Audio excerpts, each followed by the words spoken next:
film a été tourné en Ukraine, l'une des 15 républiques fédérées de l'Union soviétique. En dépit de toutes leurs particularités et de leur originalité, les peuples de l'Union soviétique sont unis par leur communauté de buts et de mode de vie, par la loi qui régit notre société, de chacun selon ses capacités, à chacun selon son travail. Pour l'expliquer, prenons un exemple facile à comprendre, le budget d'une famille.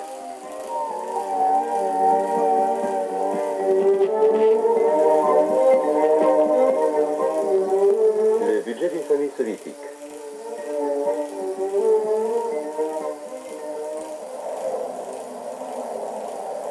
La ville de Lvov est le centre administratif de l'une des régions d'Ukraine occidentale. À l'office des statistiques de cette ville, on étudie le budget de plus de 2000 familles d'ouvriers, de coltesiens, d'employés.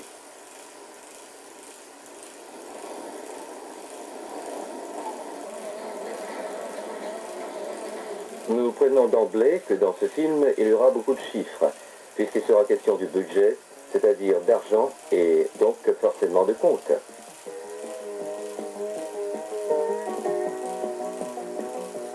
Au département de statistiques des budgets familiaux, pour notre récit, nous avons choisi deux familles, dont l'une est citadine et l'autre rurale.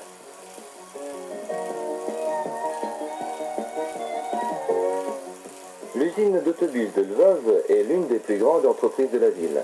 C'est ici qu'a eu lieu notre première rencontre avec Nikolai Stoboul, chef d'une de nombreuses dynasties ouvrières de l'usine.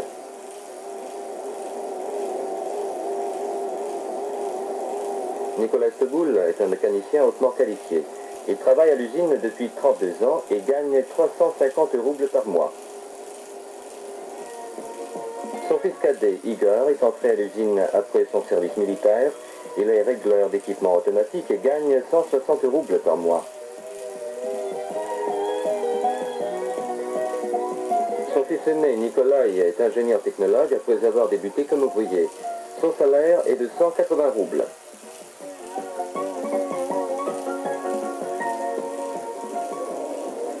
Nous avons fait la connaissance de Vera Stepanovna, leur mère, à la cantine de l'usine où la famille prenait son repas. Vera Stepanovna confectionne des housses pour les sièges des autobus et gagne jusqu'à 180 roubles par mois.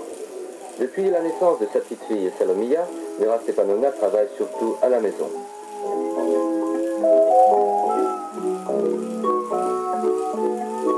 Sa belle-fille Lesia, la femme de Nikolai, ne travaille pas temporairement. Pendant les 2 mois qui précédèrent l'accouchement et les 2 mois qui lui firent suite, Lesia, bien qu'en congé, touchait 100% de son salaire. À présent, tant que sa fille n'aura pas atteint l'âge d'1 an, l'État lui payera 1/3 de son salaire.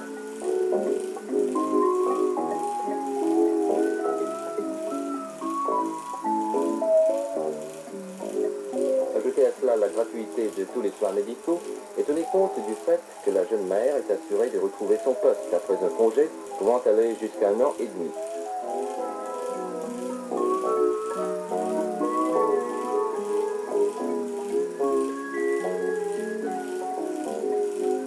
En Union soviétique, la santé de la mère et de l'enfant est considérée comme une tâche de tout premier ordre. Salomia a un frère de 3 ans, Artyom, qui fréquente le jardin d'enfants.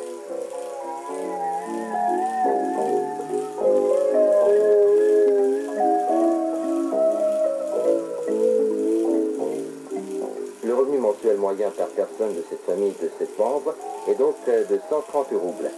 Comment cet argent est-il dépensé? 40% du budget servent à l'acquisition de produits alimentaires. Les Stoboul, en bons ouvriers, ne se privent de rien.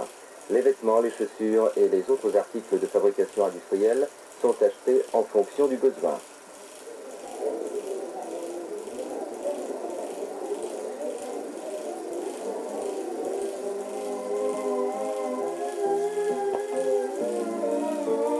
Pour un statisticien, la dynamique de dépenses est la plus intéressante. Le loyer, qui est stable, atteint environ 3% du revenu total de la famille. Ce dit en passant, en Union soviétique, ce tarif se maintient à ce niveau depuis plus de 30 ans. Les Stoboul consomment 10% de produits alimentaires de plus qu'il y a 5 ans. Les dépenses, qui illustrent sans doute le milieu, les besoins et le niveau de vie de la famille, croissent aussi.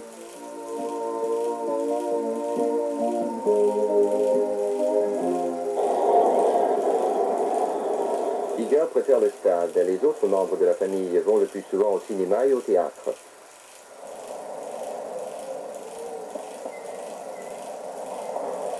Les Stogouls ne se privent ni de journaux, ni de revues, ni de livres.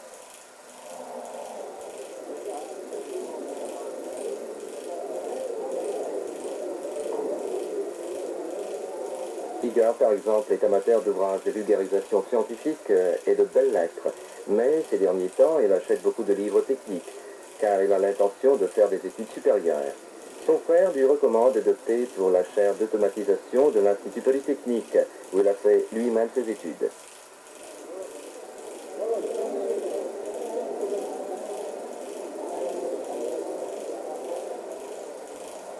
Nous avons rencontré Igor plus souvent que les autres membres de la famille.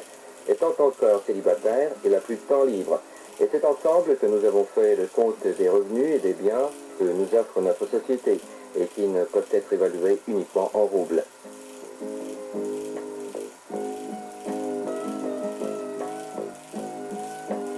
Les installations sportives, par exemple.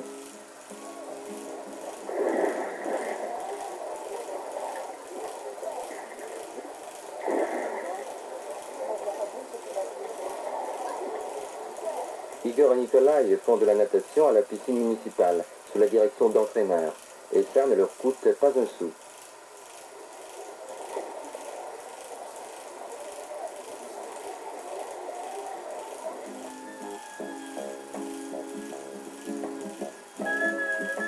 Igor passe souvent ce week-end dans un camping de banlieue, ce qui pour lui et pour ses amis, membres d'un club de tourisme, est pratiquement gratuit.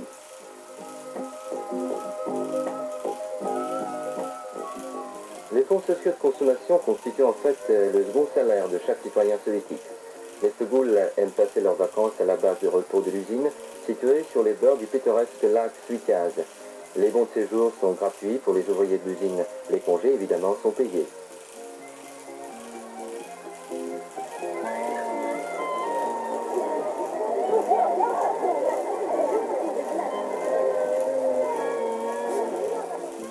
Pour les voyages organisés à l'étranger, le comité syndical d'entreprise offre des réductions de 70%.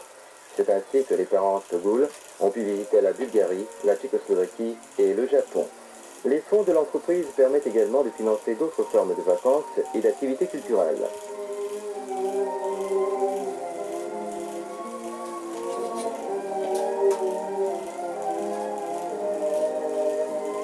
Par exemple, les excursions dans les réserves.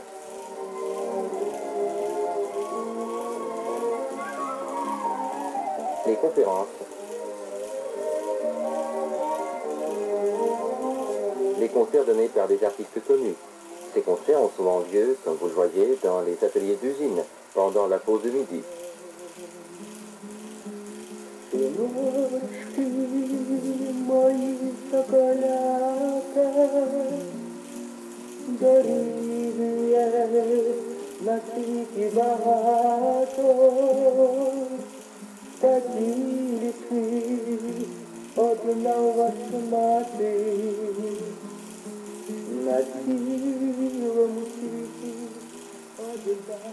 Peu de temps avant la fin du tournage, nous avons été invités à l'anniversaire du petit Artyom.